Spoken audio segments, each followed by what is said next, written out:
King Edward VII, gregarious, flirtatious, self-indulgent, and the eldest son of Queen Victoria.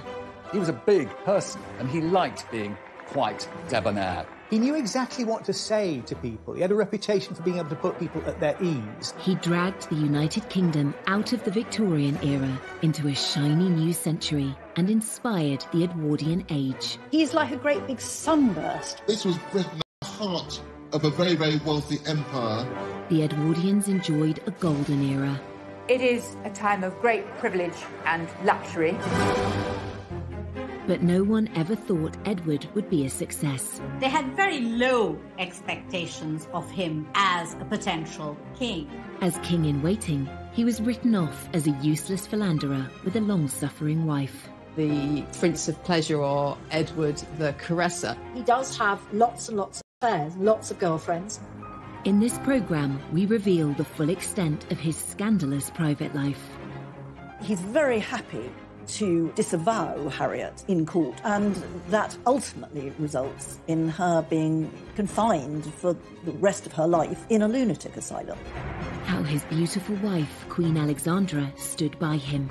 She was so tolerant of his misbehaviours, and maybe that also undermined her health. And ultimately, how this Playboy prince turned it all around to become one of Britain's most successful and popular monarchs who saved the royal family.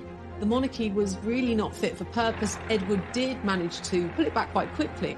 He was truly the first people's king.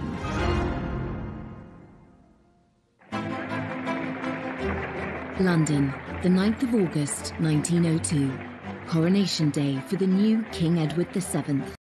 The ceremony marks the dawn of a new century and a new era of British royalty after 64 years of Queen Victoria.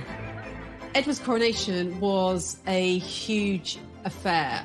Much was expected of it, and really the eyes of the world were fixed upon London, anticipating this great event. He absolutely knew as king it needed to be one of those occasions with great ceremony and drama. And he made absolutely certain that he was the principal player in that story.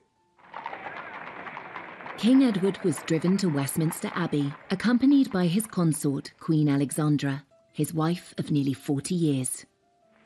The ceremony wasn't filmed, but this fascinating footage reveals what it might have looked like. It was filmed more than a month beforehand in front of a charming painted backdrop of the Abbey. It was released on Coronation Spectacular Triumph. It would pave the way for the Edwardian age, which would go on to last for more than a decade until the outbreak of the First World War. The Edwardians enjoyed the spoils of the British Empire in an era that would be known for its elegance in fashion and the arts, and its advances in design and technology. It was all a long way away from the gloomy formality of the Victorian age. It's ceasing to be the sort of horse-drawn, slow society. It's becoming the fast transit modern society with developments in transport, telecommunications, assembly lines are coming in. So this is becoming a recognisably modern society. And for the upper classes, I think you could probably say they never had it so good. The luxurious lifestyle of the Edwardian aristocracy is perfectly demonstrated in glossy romantic dramas like Downton Abbey. Low-paid domestic staff service the needs of their lords and ladies of the manor, a tradition that continued into the reign of King Edward's son, George V. Royal historian Alistair Bruce is an expert on the Edwardian era. In Downton Abbey, you see this sense of everyone having their place, you the King Emperor at the top, or the person who scrubbed the streets or lit the gas lamps. Right from the start of his reign, King Edward was keen to transform the public face of the monarchy.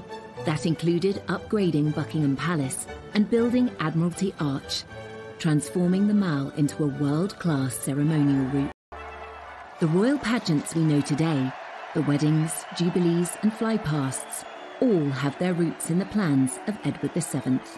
Going under Admiralty Arch down towards Buckingham Palace. All of that, in a way, was being constructed in this period and sort of being presented as something that had happened from time immemorial. King Edward's mother, Queen Victoria, was rarely seen in public. She had spent much of the last 40 years of her reign in mourning for her husband, Albert. Now, Edward wanted to put on a show. And this era is at the beginnings of celebrity, and he's right at the heart of this very sort of glamorous world. He goes to the theatre, you know, the West End becomes this very glamorous thing. And Edward is sort of touching all these different bits because he's very much a man about town. He just never stopped eating, drinking and smoking cigars. And I think with his top hat at its jaunty angle, he represented the very embodiment of the age that took his name. Edward VII became a hugely popular monarch, but at the start of his reign, no one took him very seriously at all. He was thought to be a prince of pleasure with little experience of state responsibilities.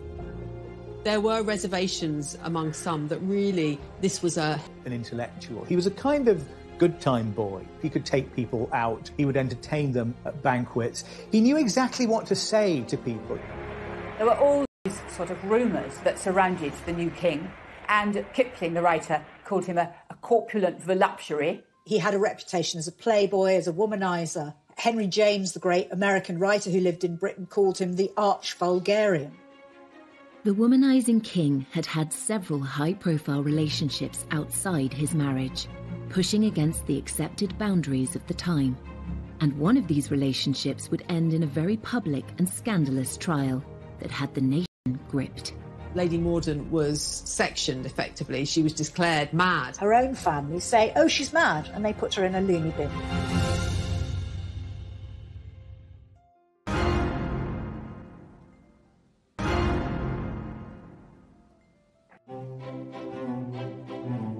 Before he became king, Edward VII had a reputation as a carefree prince of pleasure with dozens of mistresses. Known to his family and friends as Bertie, his first encounters with women took place when he was just 19, at a time when Queen Victoria and Prince Albert kept the life of their son and heir under strict control. Throughout time, human beings will find their sexual expression, and that was no different for aristocrats and even princes of the royal blood. And yet, for Bertie, it was difficult because he had parents who established such strong moral codes into which he was actually a prisoner. His mother, Queen Victoria, despaired of Bertie's potential as heir to the throne. He was, to her, really a massive letdown, certainly compared to his father, Albert. And Edward really turned his attention away from the schoolroom and instead lived a life of pleasure. At the age of 19, in a break from his studies at Cambridge, Bertie was sent to train with the Grenadier Guards in Ireland. The Queen thought this might knock a sense of duty into him. Bertie, in the eyes of his family, makes his first really big mistake in 1861. He's living at an army camp in the Curragh in Ireland. A kind of sexual prank takes place in that some of his fellow officers invite this woman, Nellie Clifton, the woman of easy virtue, and he goes and he finds her in his camp bed, and he's very keen on this. And I remember when I was researching this and looking at Bertie's diaries, there's an entry around this time at which he says, NC first time, NC is Nellie Clifton, NC second time, NC third time. There was absolutely no question that the young prince slept with Nellie Clifton. But this was something that was complete. It was only natural that his fellow brother officers would give him the chance to discover his sexual identity too. And what human being of that generation, given that huge opportunity in relation to the prison he'd lived in, would turn it down? When Victoria and Albert found out, they were appalled and urged Bertie not to be tempted by women. They were also trying to arrange his marriage to Princess Alexandra of Denmark. Albert dreaded the effect of what he called Bertie's fall from grace on their wedding plans.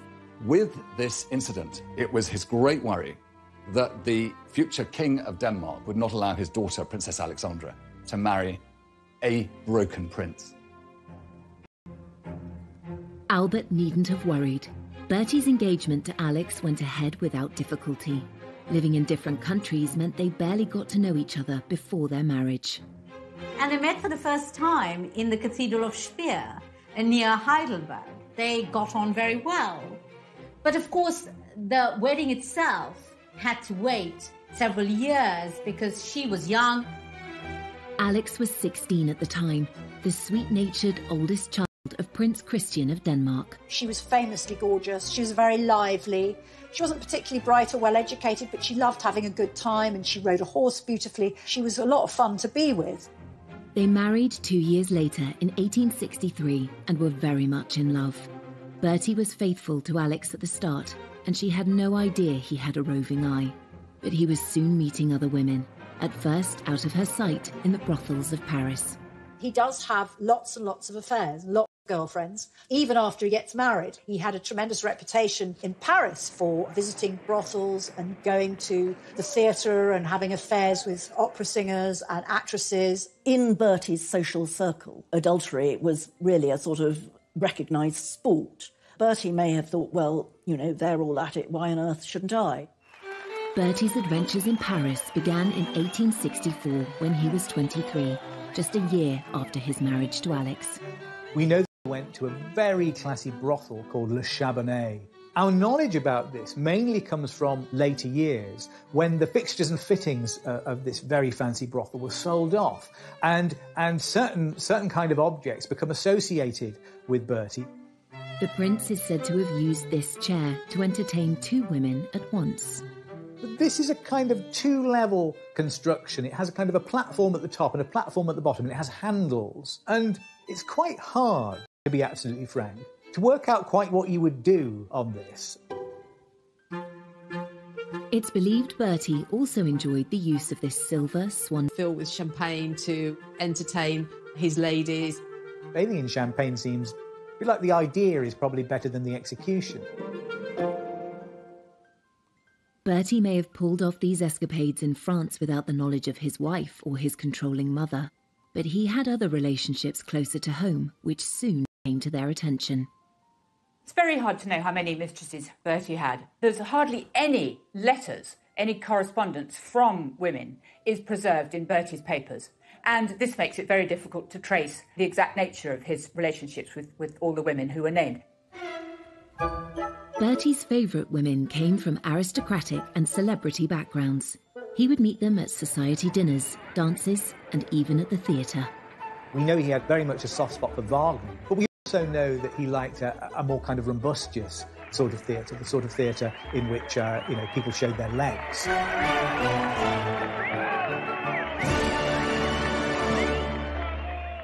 A mistress, the word today, implies a slightly seedy relationship, perhaps, and probably an adulterous relationship. For Edward VII, I think he thought these relationships were sort of what he deserved to have as prince. One of Bertie's best-known lady friends was Lily Langtry. He met her at a dinner party in 1877 when he was 35 and she was 23.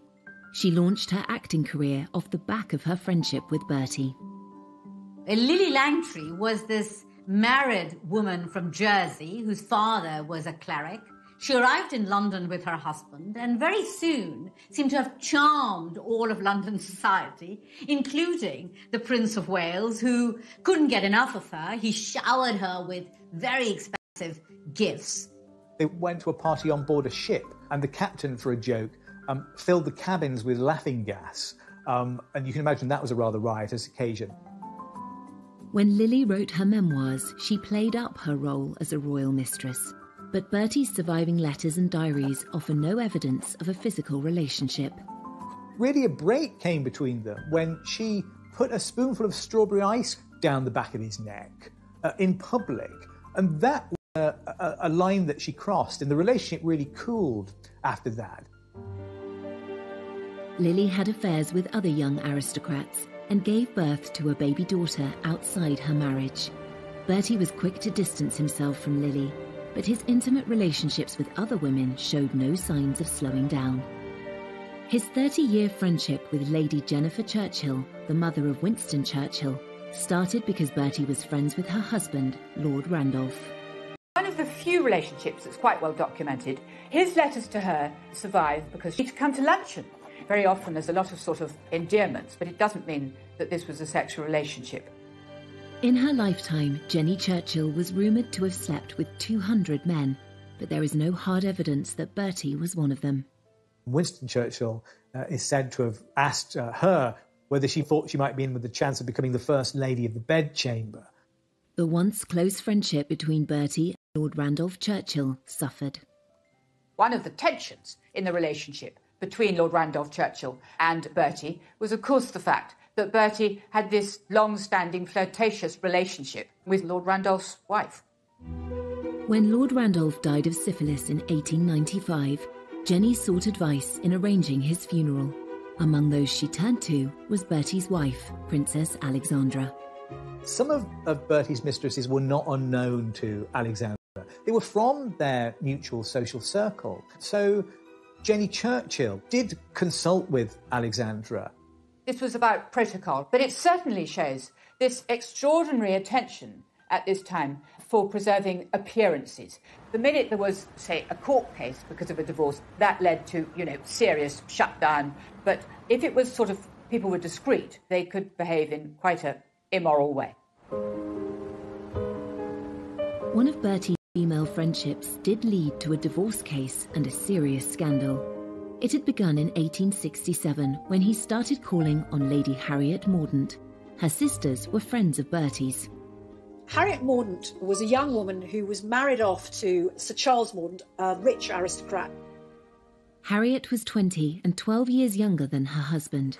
When he went abroad on a fishing holiday, Bertie visited her in the country and watched her riding her 2 new white ponies. But Sir Charles came home early and found them together. Historian Anne Somerset is one of Harriet's descendants. He flew into a terrible rage, and the Prince of Wales made himself scarce. Sir Charles had the ponies dragged before Harriet, and the ponies were shot before her eyes.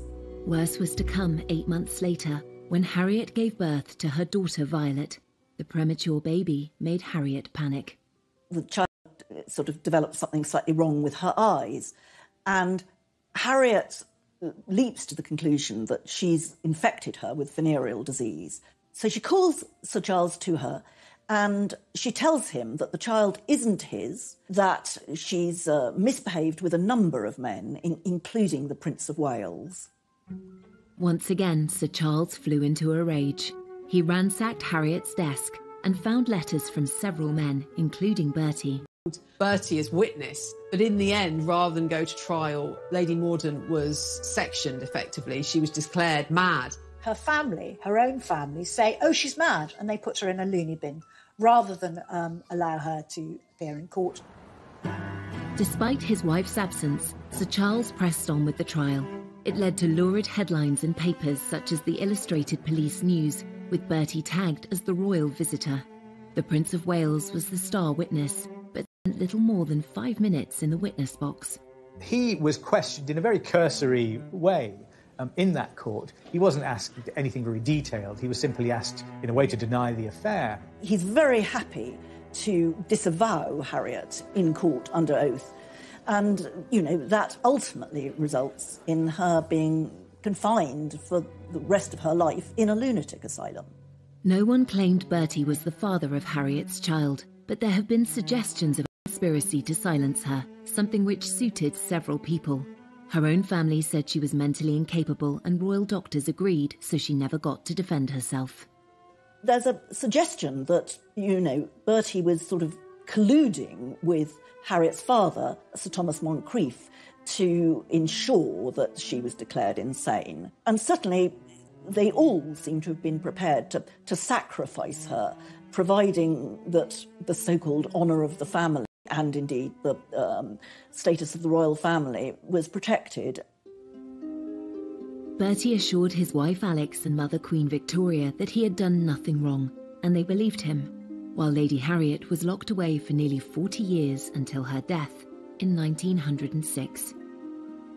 In these sort of days of the Me Too movement, many people would feel more severe about him. I think, in all fairness, one should pay credit to his better qualities, his achievements as king, and how he actually sort of managed to be a very popular monarch. 30 years after the Mordaunt scandal, Bertie was crowned king. His relationships were so well known in society by then that they were amusing rather than scandalous. He insisted that a group of his former mistresses should be invited to the coronation. Accompanying Edward at his coronation was, of course, his queen, Alexandra of Denmark, but also a group of women, the king's mistresses, who were together in a pew that was dubbed the King's Loose Box. And so mistresses of long-standing, Jenny Churchill, Winston Churchill's mother indeed, and Alice Keppel. So long-standing mistresses of Edward were there at the heart of this establishment occasion. One wonders slightly what the atmosphere was like within it. Been a playboy all his life, a trend that would continue into his reign. And the excesses extended to other areas of his lifestyle too. His drinking, eating and smoking was infamous, and soon it would bring him to the brink of death. Let's not forget this 48-inch chest, 48-inch waist. There is a kind of foul burst that comes from it that says there's been an abscess in his flesh.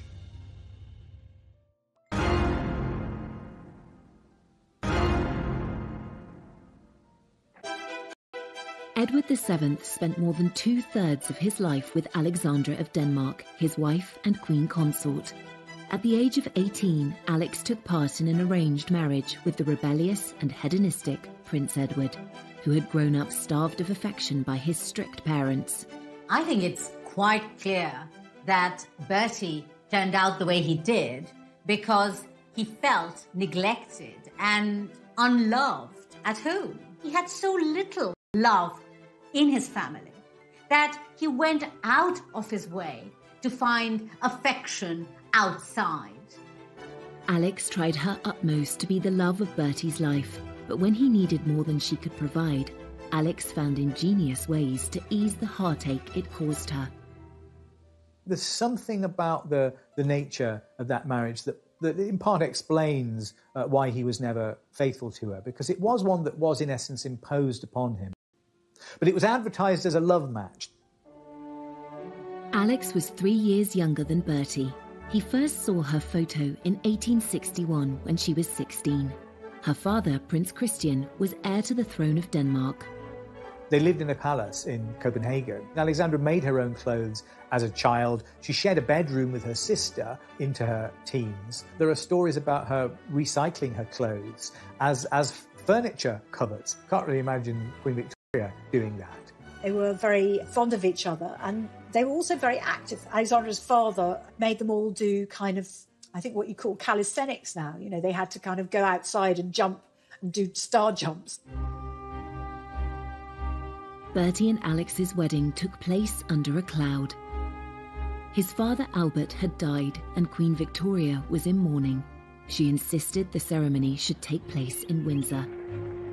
Queen Victoria thoroughly approved of Princess Alexandra, and indeed, to a certain extent, had sort of hustled Bertie into proposing to her.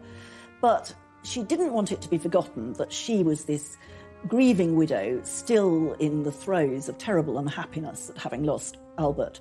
The newspapers were very critical of Victoria's decision. In an obscure Berkshire village, which only had an old castle and very poor sanitary arrangements. Chosen as a private venue, convenient for the Queen, so she would not have to leave the castle or meet the public. Victoria sent word that the guests and bridal party should dress in colours of mourning. At least Alex was allowed to wear white. There's a great painting by Frith in which you see the married couple, and then above there's a sort of box in the wall where the Queen stands and all the light is on the Queen. The Queen's grief also taints the wedding photographs. She insisted that a bust of Albert should join them while she sat between the married couple.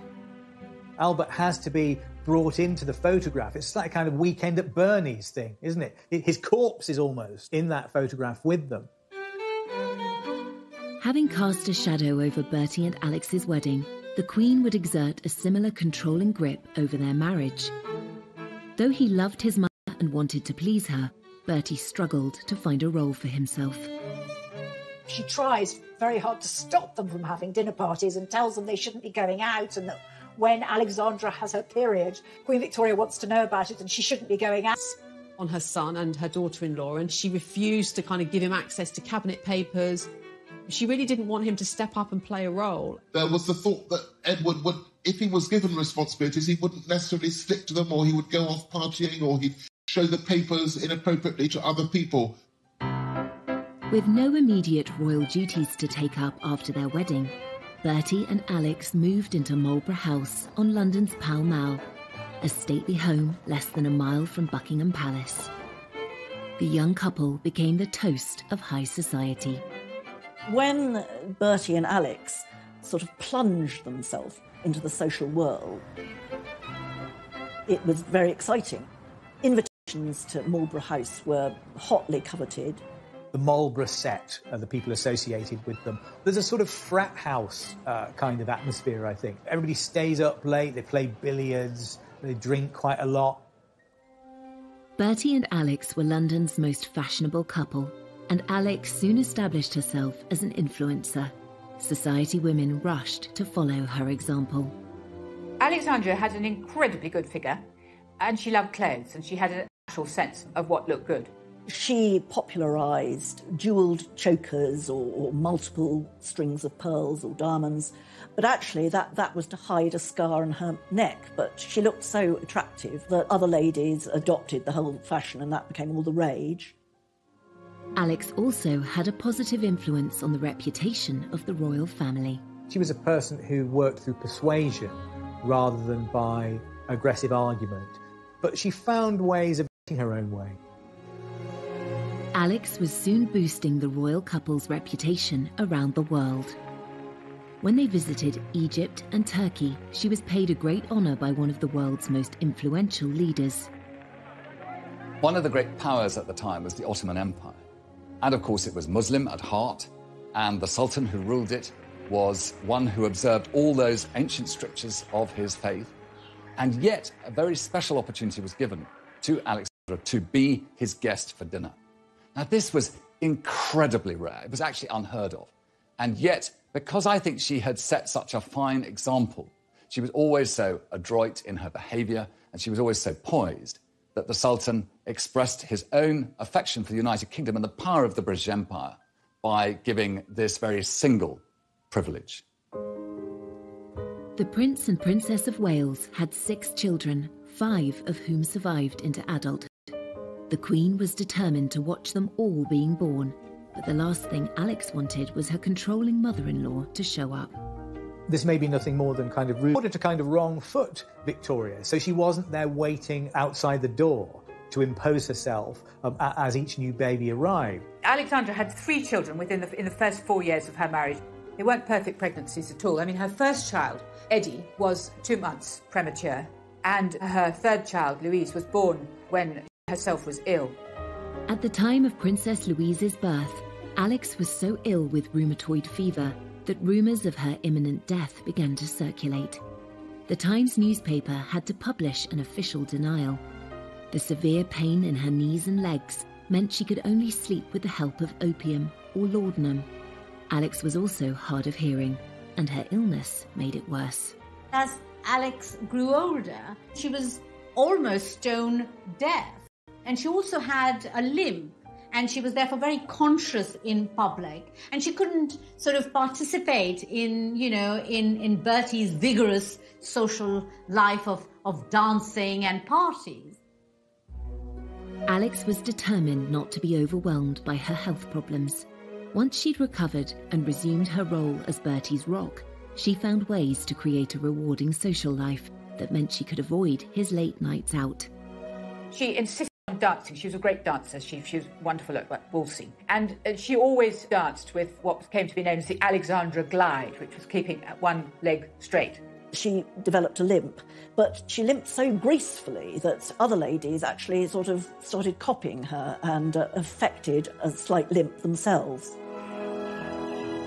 Alex preferred the quiet life at Sandringham to noisy London society. She loved Bertie, despite his affairs, and grew to accept the life led in London with other women. Bertie couldn't manage without her and always went home to his wife and family. She was looked after by Bertie, and he was a devoted husband and father. It's difficult to know how accepting Alexandra was of Edward's philandering ways, and I think there is evidence to show that she came to a certain level of acceptance. And yet she was so tolerant of his misbehaviours. Maybe that also undermined her health. But together they were a great team. Queen Victoria may have supported Bertie in public, but thought his behaviour was not befitting of a future king. All his life, Bertie was a constant disappointment to his mother, except in the last moment before she died. She seems pleased to see him, and she speaks his name. So that, as far as we know, Bertie is the last word that Victoria spoke. And it's a kind of forgiveness, I think, perhaps, at the end. After nearly 60 years in waiting, Bertie, the Prince of Wales, was now King Edward VII. But his decades of smoking, drinking and overeating were quickly catching up with him. His doctors warned him that without urgent treatment, he might die in the middle of his coronation ceremony. There's a possibility that it's appendicitis, but once Treves cuts into the body, let's not forget this 48-inch chest, 48-inch waist, there is a kind of foul burst that comes from it that says there's been an abscess in his flesh. The nation, indeed the world, held their breath. In the end, the 40-minute procedure was successful. He sat up in bed, he emerged. In a way, this added to the sense of excitement and expectation. The coronation was delayed 2 months to allow him time to recuperate. King Edward VII was determined to drag Britain into the modern age, but not everyone was happy about it. Many British people who were quite restrained saw this old building that they loved turned into something like the interior of a French hotel. And that was probably quite surprising.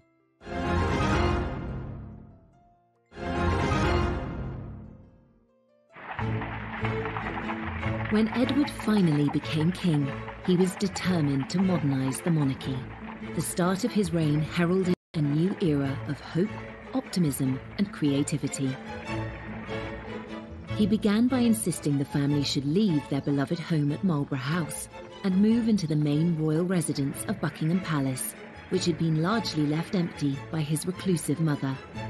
Alexandra was totally against the idea, but Edward said it was essential to make the monarchy more visible. She was desperate. She didn't want to leave at all. And she put up all sorts of reasons why it was impossible for her to uproot herself. And only very reluctantly does she agree to go. Buckingham Palace was full of junk, full of things that have just been clutter, full of, and everything terribly dirty. And the king wants to get rid of everything that reminds him of his parents, and then to redecorate it and to create a Buckingham Palace which will be an ideal backdrop for the ceremonial court that he intends to hold. Edward and Alexandra hired theatre designers and decorators to make the palace look more glamorous. Some people said that his decoration of Buckingham Palace looked a bit like the Ritz Hotel. It was all red carpets and gold leaf. But all the same, it did give the sort of theatrical appearance that he wanted to give to his monarchy. Many British people who were quite restrained saw this old building that they loved turned into something like the interior of a French hotel. And that was this new era. And King Edward VII used Buckingham Palace and all these new ideas to be at the forefront of a new empire and a new way.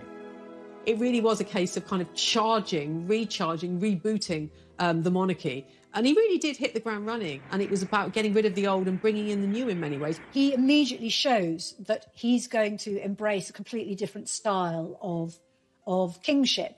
You know, Queen Victoria had basically hidden herself away for decades, and she very reluctantly came out. He's like a great big sunburst, basically. He is bringing monarchy into the 20th century, and it's going to be visible, and it's going to be glorious and gilded and splendid. This ceremonial side of the monarchy was right at the top of Bertie's agenda. The opening of his first parliament in 1901 was the perfect occasion for him to create a public spectacle. This was a really important act because it marked a real break with what had happened under Queen Victoria.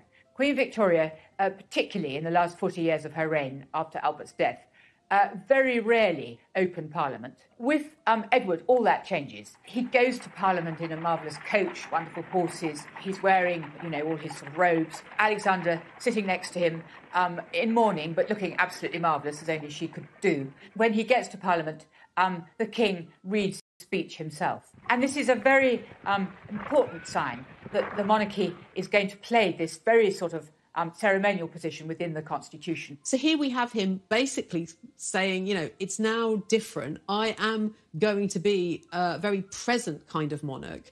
And yes, of course, he kind of cleared out some of the furnishings of Victoria, who, of course, you know, his mother, she's been queen for decades. So, you know, there was a lot of stuff to sort out. Totally unlike his excessively private mother, Edward wanted the public to see the changes he was making. Edward VII was perhaps the first monarch to realise the importance of not just doing the job, but being seen to be king, to be constantly in the public view, to be constantly photographed, which was now becoming possible. So his legacy, perhaps, was his understanding of the importance of being a king who could reach out to his people, who could be seen sort of driving in his car through crowds of people, waving and being amongst them. He was very conscious that he must show himself, be accessible to his people, and not hide himself away, as his mother had done all too often. The king needed to be seen, to be believed, and Imperial Britain felt that it needed spectacle to seduce the masses, really. These great state of events, which proliferate through the majesty of monarchy, are kind of reformulated at the beginning of Edward's reign. As Prince of Wales, Edward had already cultivated a reputation that was almost the polar opposite of his mother's. But as king, the traits which his mother had deplored in him, extravagance, lack of formality, became a real asset. I think there's one way in which you can really see Edward as embodying the spirit of his age, and that he is, in a way, a kind of anti-Victorian. That whole decade is shaped by the desire, I think, to put the 19th century behind it. There's a kind of disgust for the Victorian that is very apparent in the early years of the 20th century and became even greater later. And in a sense, that whole era is rebelling against Victoria, is trying to make a break with her, just in the way that he also tried to expunge the Victoria from his life once she departed the picture. Here was something new and a chance to be breaking free of all that constraint, all that endless British expectation of good behaviour. This was a new king who represented that burst of joy, burst of change, and opportunity for the aristocratic classes to have their great time in the sun. And the ebullience that had perhaps got him into trouble became the very element that made him the success he was. The king loved the new technology that was coming on stream, and he was personally involved in a major moment in international communication. When the first transatlantic radio message is beamed by Marconi, the sender is Teddy Roosevelt, the recipient is Bertie. That's part of the story of the special relationship, the fact that this Morse message goes across the Atlantic and goes from Roosevelt to Bertie. When he received a message from the President of the United States, it was the start of something exciting and new in the 20th century. And of course, he was the first great monarch of that century. This was also the era of the motor car, which gave individuals such freedom to roam. But this exciting invention was a status symbol that only the rich could afford. He was a great aficionado of it. He loved being driven around. I mean, they must have been terrible, smoky old things. But he was determined to represent the creative empire that he was king for. And after all, Britain had brought the world the Industrial Revolution, and its success as a trading nation depended upon its capacity to stay at the forefront of all ingenuity and technology, and he recognised his role in that. In this era of exciting technological advancement, the Edwardians also adopted radical new look, and Edward himself was regarded worldwide as an arbiter of men's fashion. When Edward VII became king, it was a time when gentlemen of his station would change no less than 7 times a day. And so dress and clothing was very much a part of the apparel of kingship. And there was a lot to cover. He was a big person, and he liked being quite debonair, quite ebullient in the way he chose to dress. He also set another trend which still holds today. The tradition of having the lower button on a waistcoat undone. Again, that was Edward's invention as a product of his large stomach. It's still thing that you're told to do if you get married in a suit from Moss Bros. And it's said that he's the founder of this tradition, and it's slightly a way of disguising the fact that his belly is kind of bursting through this garment. For the ladies, voluminous skirts were out and the Gibson girl was in. Named after an American artist, this embodiment of the ideal Edwardian woman was slender, with an ample bosom and hips, and hair piled up on her head. It's a period of great change in women's fashions. That Gibson girl look, with the waistline going higher and the neckline going lower, and all of those enormous picture hats that would have been a great annoyance to anybody in the cinema, I think, or in the theatre.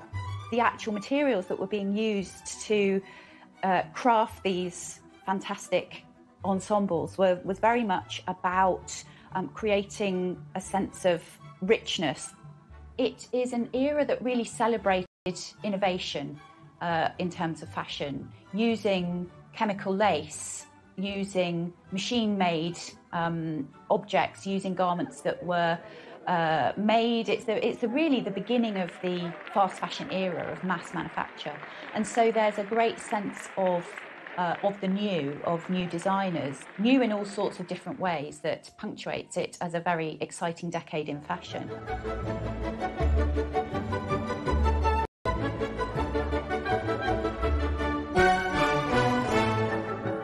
Under the fun-loving king, the leisure and pleasure industries boomed. The Apollo Theatre and the London Hippodrome opened. And another famous landmark, the Ritz Hotel on Piccadilly, which quickly became the ultimate high society destination.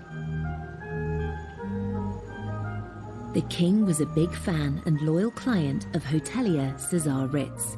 As these elegant vintage photographs demonstrate, the glitzy new hotel's groundbreaking features included ensuite bathrooms, double glazing, walk-in wardrobes and beds made of brass rather than wood, the definition of luxury.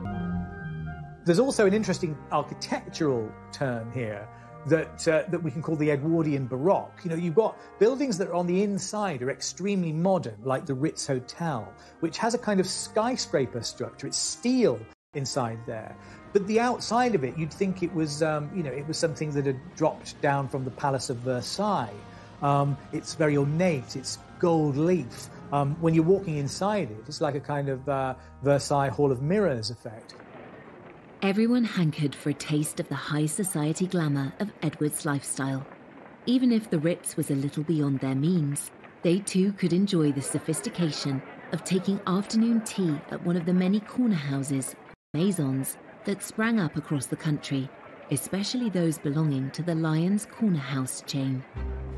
Life might have been fine and dandy in Edward's Britain for those who could afford it, but there was a less golden side to the golden era.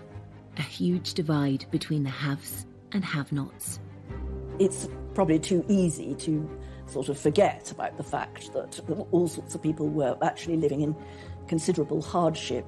And in fact, there were very bad class tensions which were intensifying during the reign. Many thousands of men and women were in service at this time. It was a huge employer, but there's no doubt that the hours were long. It was incredibly difficult work. Often the treatment could be very poor, and so life in service really highlighted that distinction between the super rich and those people who were actually providing them with service in the country house setting. The Edwardian era is it's a kind of golden age before the horrors of the First World War. It is a time of great privilege and luxury, but on the other hand, where the Edwardian era gets its sort of tension from is that it's also a period of extreme inequality in income, a period of acute poverty, and a period when you see the beginning of important welfare reforms.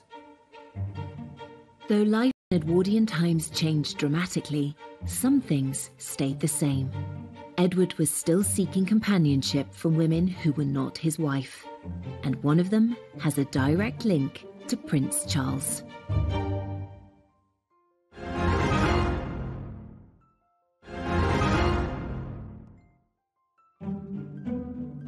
Bertie had strayed throughout his marriage, and that didn't change when he was king. And one woman had the dubious honour of becoming known as his last mistress.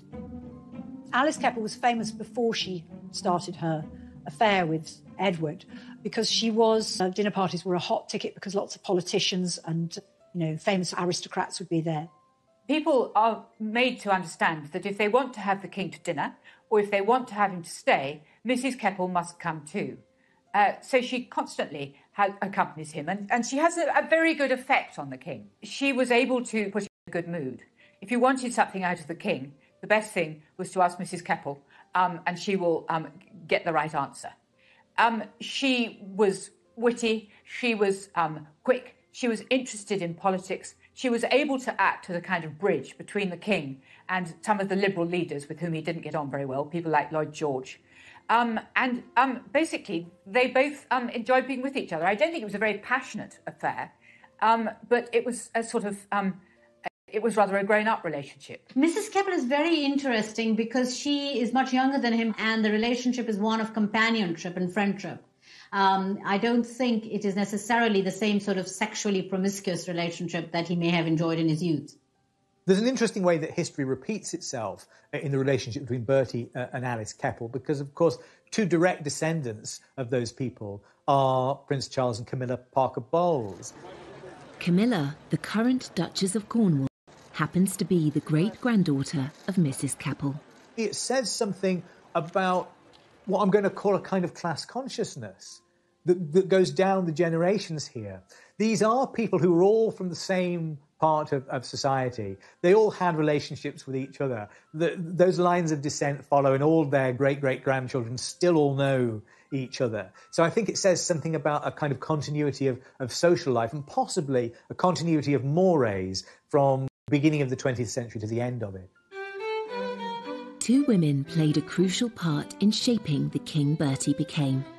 Mrs. Keppel helped him to broker his relationships with the leading politicians of the day.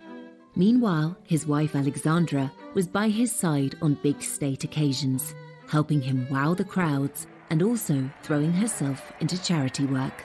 Alexandra was strong-minded and she had a very strong sense of dress. And she also had a sense of theatre. The night that mourning for Queen Victoria was due to end, there was a court ball, and she was repeatedly asked if ladies were still expected to be in black. And she was very evasive. She managed not to give any sort of answer. So the lady guests took the decision to play safe and all came dressed in black. Suddenly the doors open and Alex enters looking sort of radiant, stunning, all in white with diamonds and sort of so bright plumage, whereas all the others were like sort of dowdy crows. Her lady-in-waiting described it as that she was shining like a star in the night sky, and it was a declaration of her prominence, that she was, compared to the London ladies, as she called them, she was the most prominent woman in the room. As Bertie continued being unfaithful to her, Alexandra found all manner of ways to communicate her displeasure. Alexandra was clever at managing Edward and punishing his indiscretions fairly subtly. She was deeply hurt and often humiliated by Bertie and his shenanigans, especially because it was impossible to keep it private. And one of the ways in which Alex responded to her husband's affairs was to take herself out of the picture almost completely. You know, she travelled to visit relatives in Denmark or Russia or travelled in the Mediterranean, making it very clear that she wanted to distance herself from her husband because she disapproved of his actions. And there was another surefire way to put him in his place. He's obsessed with punctuality, and she is constantly, blithely, infuriatingly late for everything. The idea of keeping a king waiting is completely unacceptable. But Alexandra knew exactly what she was doing, and she would appear looking absolutely wonderful, and the king would fume, and the point would be made. But despite the friction over his affairs, the relationship between Bertie and Alex had lots of strengths. There are plenty of eyewitness accounts of of great fondness, almost a sort of jollity, really, going on between them. They enjoyed each other's company. They were good-humoured in each other's company. I think, in a way, it's a surprisingly functional relationship, given the circumstances, and a relationship of some complexity. There doesn't seem to have been much agony in it, if I can put it like that. Aside from her mischievous attempts to punish her unfaithful husband, Alexandra threw herself into charity work. Alexandra has an extraordinary sort of innate sympathy, a bit like Princess Diana. She was able to visit hospitals, to talk to everybody she could see, to shake people's hands, to cheer them up. She helped raise funds to fit out a hospital ship named the Princess of Wales that was used to bring back wounded soldiers from the Boer War. She brought a sense of responsibility and kindness to the monarchy. Queen Alexandra, in her own quiet and dignified way, which was compassion, that sense of the charitable, and the loving nature of a state that was in its own way becoming more liberal and more aware of those who needed help. The value that Alexandra brought as queen to her relationship with Edward as king cannot be underestimated, and in some ways she can be seen as his saving grace.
But Edward's excessive eating, drinking and smoking were finally catching up with him. Every larder had been opened to him, every drinks cabinet, and a lifetime of that indulgence was bound to take its course. And his health did decline, and everyone could see it. Queen Alexandra watches this with great sadness. He had achieved so much since he came to the throne, but his reign was about to come to an abrupt end.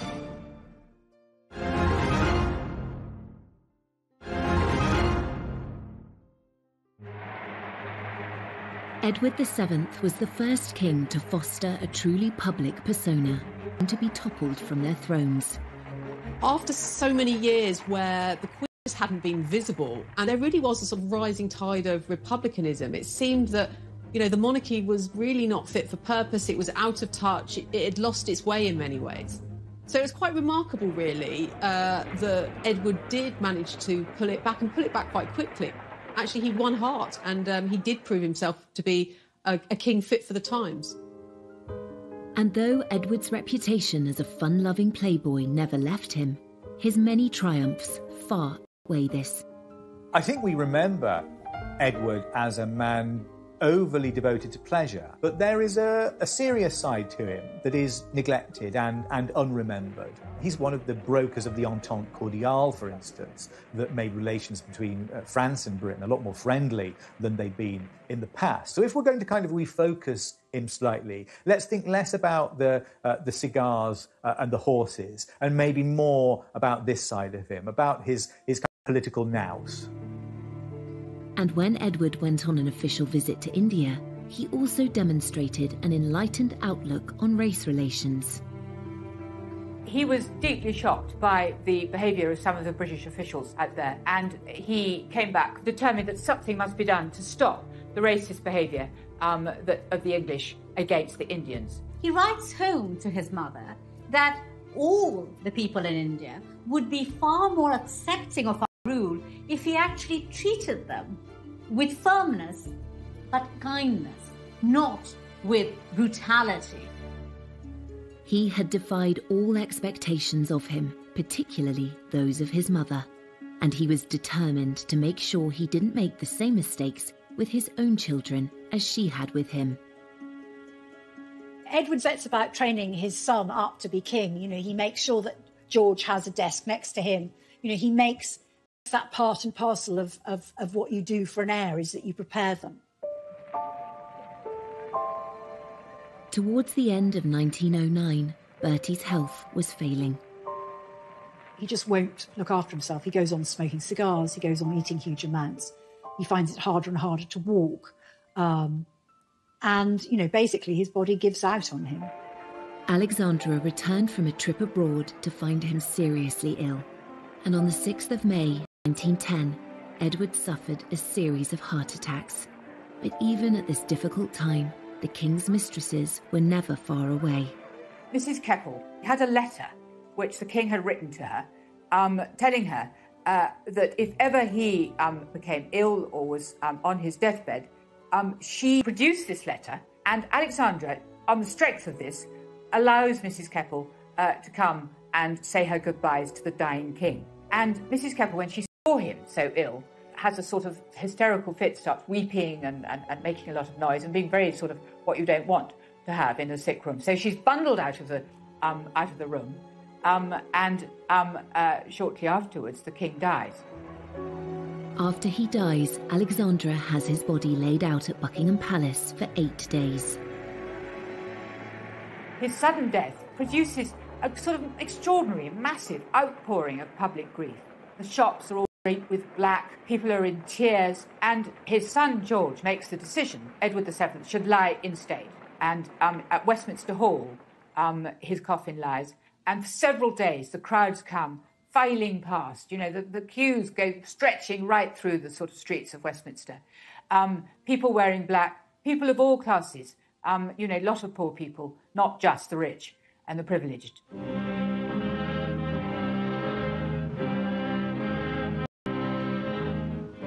Predictions he would be a terrible king had been proved totally wrong. His funeral was held 11 days after his death, and it too drew huge crowds. The funeral of Edward VII is, in a way, it's the biggest production number of his career. It's the climax of it all. He has been the person pushing for this kind of monarchy, this highly ritualized, spectacular version of monarchy, where all its processes are attended by a sense of choreography, a sense of style too, and a sense of the people being involved as spectators and participants. When the crowds cheered him when his cortege passed down the streets of London, they were there out of love. Love for a king that in a very short period of time had managed to establish a relationship with the people that was unprecedented. He was truly the first people's king. I think he represented the grandfather everybody wanted, and this is what royalty does. It sort of embodies that generational reality that every human being lives. And he was very much a part of a dying age, and with the death of the king, the joy and frivolity that he represented and embodied, I mean literally embodied, was seen to be vulnerable, mortal, and gone. Edward VII is remembered as a wise king and a great sportsman. The Edwardian era, like the Victorian era, has now become a legend. Had managed to create an entirely fresh new era, one that is still very much remembered and loved today. A lot of people felt a great sense of regret that the reign of Edward VII was cut short, and Some people suggested that, if he'd lived, possibly the golden era could have continued and possibly the First World War could have been avoided. One legacy of his reign was the fact that the monarchy in Britain survived as it did throughout the 20th century, particularly the First World War, when so many other kings fell from their thrones. Edward VII did succeed in reforming and modernising the monarchy, and perhaps more than that, making the monarchy as central to people's sense of being British. He showed how he could play a difficult situation in lots of ways with, the rising tide of political and social reform and the pressures in Europe. He actually played those to his strength and was seen to be a measured, peacemaking, constitutional monarch, actually exactly what was needed at the time. After less than 10 years on the throne, Edward VII created an impressive legacy. And what of the era that was named after him? When people look back at that time, there is, at one level, a great deal of nostalgia for a lost age of long, lazy afternoons punting on the rivers and evenings spent in, going to the theatres or the music halls in London. He reigned during a remarkable period of flux, and it's left us with romantic impressions of high society living and a touch of bygone luxury that we all secretly long for.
and technology. It was all a long way away from the gloomy formality of the Victorian age. It's ceasing to be the sort of horse-drawn, slow society. It's becoming the fast transit modern society with developments in transport, telecommunications, assembly lines are coming in. So this is becoming a recognisably modern society. And for the upper classes, I think you could probably say they never had it so good. The luxurious lifestyle of the Edwardian aristocracy is perfectly demonstrated in glossy romantic dramas like Downton Abbey. Low-paid domestic staff service the needs of their lords and ladies of the manor, a tradition that continued into the reign of King Edward's son, George V. Royal historian Alistair Bruce is an expert on the Edwardian era. In Downton Abbey, you see this sense of everyone having their place, be you the King Emperor at the top, or the person who scrubbed the streets or lit the gas lamps. Right from the start of his reign, King Edward was keen to transform the public face of the monarchy. That included upgrading Buckingham Palace and building Admiralty Arch,